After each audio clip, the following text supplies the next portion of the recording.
बिस्मिल्लाहिर्रहमानिर्रहीम। अस्सलाम वालेकुम नाजरीन, मैं हूं मोहम्मद बिलाल। आप देख रहे हैं बिलाल कांजू ऑफिशियल यूट्यूब चैनल। नाजरीन, आज की इस वीडियो में हम बात करेंगे गंदम के फ़ी एकड़ पैदावारी अखराजात की और इससे हासिल होने वाले मुनाफे की, और फिर अखराजात और मुनाफे को कंपेयर करेंगे कि अगर गंदम की बजाय हम राया काश्त कर लेते हैं तो फ़ी एकड़ कितना खर्चा आएगा और इसमें से फ़ी एकड़ कितनी आमदन हो सकती है। पहले बात कर लेते हैं हम गंदम के पैदावारी अखराजात की। नाजरीन, अमूमन हमारे जो मकई के काश्तकार हैं, मेरा ताल्लुक जनूबी पंजाब से है, तो मकई के बाद जो हमारी गंदम की तैयारी है, इसके लिए ज़मीन को लेज़र लैंड लेवलर से ज़ीरो लेवल कराना बहुत ज़रूरी है। तो अगर आप ज़ीरो लेवल करवाते हैं तो तकरीबन 2800 रुपये घंटा होगा, यानी 3000 भी हो सकता है। तो एक घंटा भी अगर लगे तो तकरीबन 3000 रुपये एकड़ का खर्चा ही हो गया। इसी तरह दोहरा हल और सुहागा जो मौजूदा रेट्स हैं डीजल के, तो तकरीबन 5000 रुपये के दो हल, यानी दोहरा हल जिसे हम कहते हैं, वो खर्चा हो जाएगा। और इसके अलावा अगर आपके दो रोटावेटर लगते हैं तो तकरीबन 8000 रुपये ये खर्चा है। और अगर एक से काम चल जाता है तो फिर आपका ये खर्चा तकरीबन 4000 रुपये होगा, यानी ऑन एन एवरेज 12000 से 15000 रुपये फ़ी एकड़ खर्चा है ज़मीन की तैयारी का गंदम काश्त करने के लिए। अब रही बात बीज के हवाले से, तो अगर 5000 रुपये मन भी लगाएं और आपका घर का बीज हो तो 50 किलो बीज की कीमत तकरीबन 6250 रुपये बनती है। मगर अगर आप बीज को जहर लगाते हैं, घर का बीज है या कहीं से और आपको अच्छा मिल जाता है, थोड़ा सा महंगा मिल जाता है, तो तकरीबन आपको 8000 रुपये में बीज पड़ेगा। तो 8000 रुपये हम फ़ी एकड़ 50 किलो बीज की कीमत लगा लेते हैं।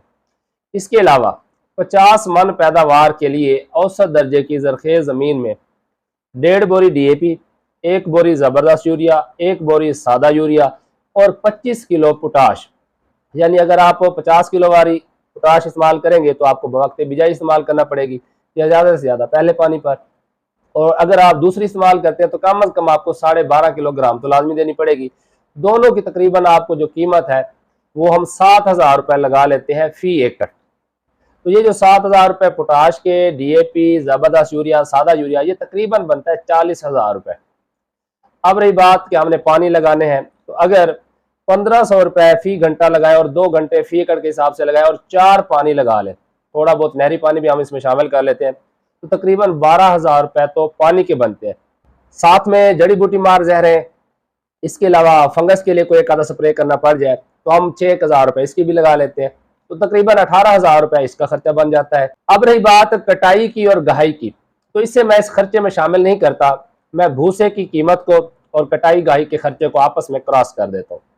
साफ जाहिर है अगर आपकी 50 मन गंदम की पैदावार आ रही है तो 50 मन भूसा भी हासिल होगा, तो इसीलिए जो कटाई गहाई का खर्च है वो मैं भूसे के साथ उसको कैंसिल कर देता हूँ। तो ऑन एन एवरेज फ़ी एकड़ आपका कटाई गहाई के अलावा 80,000 रुपये फ़ी एकड़ खर्चा आता है। मैं ठेकेदारों की बात नहीं कर रहा, जिनकी अपनी ज़मीन है, मैं इसकी बात कर रहा हूँ। अब अमूमन जो है वो 1.5 लाख रुपए ठेका है, तो अगर आप वो भी 75,000 रुपये एक सीज़न का शामिल करना चाहें तो वो भी इसमें आप शामिल कर सकते हैं, फिर तो आपके अखराजात और बढ़ जाएंगे। अब आप ये जो खादें मैंने बताई, जिस तरीके से आपको कहा कि बीज अच्छा इंतखाब करना है, बर वक्त काश्त करनी है, पानी ठीक लगाना है, फंगस कंट्रोल करनी है, जड़ी बूटियाँ काबू करनी है, और अल्लाह के फजल करम से आप 50 मन फ़ी एकड़ पैदावार लेने में कामयाब हो जाते हैं, और उम्मीद है कि 5000 रुपये फ़ी मन आपको रेट भी मिल जाए, तो 5000 के हिसाब से 50 मन गंदम के 2.5 लाख रुपए बनते हैं। इसमें से आप 80,000 रुपये फ़ी एकड़ खर्चा माइनस कर लें तो पीछे आपको तकरीबन 1,70,000 रुपये बचते हैं। अगर आप 55 मन गंदम लेने में कामयाब हो जाते हैं तो 25,000 और अपने मुनाफे में शामिल कर लें, और अगर आपकी गंदम 60 मन आ जाती है तो फिर आप 50,000 रुपये और शामिल कर लें, यानी जहां पर आपको 1,70,000 रुपये बच रहे थे वहां पर अगर आप मजीद 50,000 रुपये शामिल कर लेंगे तो फिर वो आपको 2,20,000 रुपये बचेंगे। यानी ये डिपेंड करता है आपकी गंदम की पैदावार कितनी आती है। अब हम मवाजना करते हैं गंदम के खर्चे का और राय की फसल पर आने वाले खर्चे का और इससे हासिल होने वाले मुनाफे का। मैं तरजीहन कहूँगा कि अगर आप कैजोला लगाते हैं तो ये राय की एक अच्छी किस्म है, और इसे अगर अच्छे तरीके से मैनेज किया जाए, सही ज़मीन में काश्त किया जाए, सही वक्त पर काश्त किया जाए और इसकी खातिर तवाज़ो अच्छी की जाए तो 30 मन फी एकड़ पैदावार आप लेने में कामयाब हो सकते हैं। लेकिन मैं एवरेज 25 मन फी एकड़ पैदावार की बात करूंगा। तो ये जो केजोला है तकरीबन 2 किलो का पैक आपको 3200-3300 रुपए में मार्केट से मिलेगा। तो 3200 रुपए हम बीज का खर्चा लगा लेते हैं। इसी तरह जो इसके लिए जमीन की तैयारी है, जो फोर ब्रदर का रिकमेंडेड तरीका है कि पहले आपने 2 हल लगाने हैं, उसके बाद आपने खाद का छट्टा करना है और एक रोटावेटर लगाना है, उसके बाद आपने बीज का छट्टा करके आखिरी रोटावेटर लगाना है। ये तकरीबन 2 रोटावेटर और 2 हल और सुहागे बनते हैं और साथ में लेजर लैंड लेवलिंग भी शामिल है। तो तकरीबन 15,000 रुपए जमीन की तैयारी का खर्चा बनता है।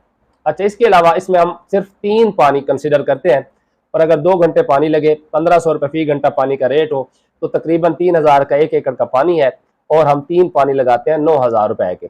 अब रही बात खादों के खर्चे की, तो 1 बोरी डीएपी और 1 बोरी यूरिया। मैं यहाँ पर आपको तजवीज़ करूंगा कि आप ज़बरदस्त यूरिया इस्तेमाल कर ले ताकि जिंक की कमी भी साथ में पूरी हो जाए।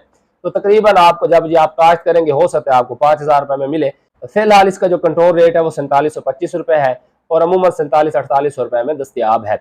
तो 1 बोरी ये यूरिया हो गई और इसके अलावा आपको 2 से 4 किलो सल्फर भी इस्तेमाल करना पड़ेगी और साथ में हम 12.5 किलोग्राम जो 25 किलो वाली पैकिंग में है, जिसे आप हाल पजीर पोटाश कहते हैं, वो भी इस्तेमाल कर लेते हैं ताकि अच्छी पैदावार ले सकें। तो ये तकरीबन खर्चा बनता है 30,000 रुपए, यानी 30,000 खादों का खर्चा, 3200 रुपए बीज का खर्चा, 9,000 रुपए पानी का खर्चा, 15,000 रुपए जमीन की तैयारी का खर्चा और इसके अलावा जड़ी बूटी मार स्प्रे और खासकर सुस्तेले का अगर हमला हो जाता है उसके लिए हिफाजती स्प्रे, तो तकरीबन हम 5,000 रुपए इसका भी लगा लेते हैं। तो ये फी एकड़ खर्चा बनता है 62,000 रुपए। वहां पर मैंने कैलकुलेट किया था गंदम के लिए 80,000 रुपए, 2,000 उसका भी हम एक्स्ट्रा लगा लेते हैं, 82 कर लेते हैं और इसे 62 कर लेते हैं, यानी 20,000 का तकरीबन डिफरेंस है खर्चे में।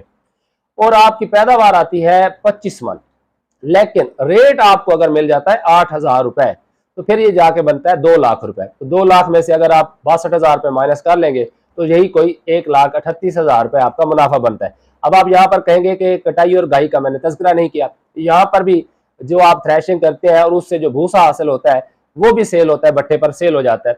तो मैंने कटाई और गाई को यहाँ पर भी उस भूसे के साथ क्रॉस कर दिया, इसका तज़किरा ही नहीं किया। तो यानी अगर आप 25 मन पैदावार लेने में कामयाब हो जाते हैं तो आपको फी एकड़ 1,38,000 रुपए का मुनाफा होता है, जबकि अगर आप गन्नम की 50 मन पैदावार लेने में कामयाब हो जाते हैं तो आपको फी एकड़ 1,70,000 रुपए का मुनाफा होता है। तो अब आप डिसाइड कैसे करेंगे? पहली बात तो ये है कि आपने ये देखना है कि आपकी जमीन किस टाइप की है। आया 50 मन कभी आपने गंदम की पैदावार ली है, उसमें से आ जाती है? अगर तो आ जाती है फिर तो मेरे आपको मशवरा है कि गंदम को तरजीह दें। लेकिन अगर आप 40 पर रुक जाते हैं तो फिर आपकी उस जमीन में राय की 25 मन पैदावार आ जाएगी, यानी निस्बतन जो हल्की जमीन है वहां पर राय अच्छी पैदावार दे जाता है बनिस्बत गंदम के।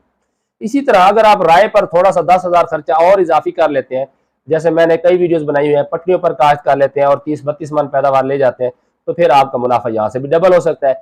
और जिस तरह की पिछले साल की रूटीन थी कि जो अच्छे जरखेज रकबे थे वहां पर हमारे दोस्तों ने 60 मन 65 मन तक गंदम की पैदावार जो है वो आसानी हासिल की है। तो अगर आप 60 मन गंदम ले लेते हैं तो फिर आपका मुनाफा जो है वो 2 लाख रुपए को भी क्रॉस कर जाएगा। तो ये फैसला आपने करना है। मसलन आपका ताल्लुक किसी ऐसे इलाके से है जहां पर ज्यादा पक्के वाट की जमीनें हैं, बारिशों का खतरा ज्यादा रहता है, तो वहां पर आपके लिए राया के नोला लगाना ज्यादा रिस्क है बनिस्बत गंदम के। जबकि अगर आपका रकबा थोड़ा सा मार्जिनल है, औसत दर्जे का, इतना ज्यादा जरखेज नहीं है, गंदम की अच्छी पैदावार नहीं आती, तो वहां पर आप राया लगाकर अच्छी पैदावार हासिल कर सकते हैं। और खासकर जिस रकबे पर आपने कपास काश्त करनी है, तो अगर आप केजोला लगा लेते हैं अक्टूबर के शुरू में, तो आपकी मार्च के स्टार्ट में ही कपास काश्त हो जाएगी। और आपको पता है जो फरवरी एंड या मार्च की शुरू वाली काश्त होती है उससे काश्तकारों ने अच्छा खासा मुनाफा हासिल किया है कॉटन की फसल से। लेकिन अगर आपका मकसद कॉटन लगाना नहीं है तो फिर मेरा आपको मशवरा, आपने कंफ्यूज नहीं होना। मेरे हिसाब से गंदम ज्यादा मुनाफा बख्श फसल रहेगी, तो आप कोशिश करें 25% रकबे पर राया या कैनोला काश्त कर लें, जबकि 75% रकबे पर गंदम को तरजीह दें। उसकी एक वजह यह है कि गंदम को स्टोर भी बआसानी किया जा सकता है पूरा साल, ये इतना जल्दी से खराब होने वाली फसल नहीं है, जबकि राया वगैरह को मैनेज करना मुश्किल है। मिसाल के तौर पर अगर आपकी राय की फसल फूल जोबन पर है, पकने पर है और बारिशों की बहुतात हो जाती है तो आपके हाथ कुछ भी नहीं आता, जबकि अमूमन जनवरी फरवरी में हमारी गंदम की फसल इस कंडीशन में नहीं होती कि जो है वो दानों की शटरिंग हो जाए, और अगर बारिशें वगैरह हो भी जाती है तो गंदम बर्दाश्त कर जाती है। अब ये आपने अपने इर्द गिर्द अपनी जमीन की हालत को, मौसमी हालात को और अपने पिछले सालों के तजर्बे को मद्देनजर रखना है कि आपको राय से मुनाफा ज्यादा मिला या गंदम से। मैं जाते जाते सिर्फ इतना कह सकता हूं कि आप घर के लिए अपनी जरूरत के लिए कैनोला लगाएं, या अगर आप कमर्शियली राया लगाना चाहते हैं तो 25% रकबे पर लगाएं। और 75% रकबे पर आप गंदम को तरजीह दें।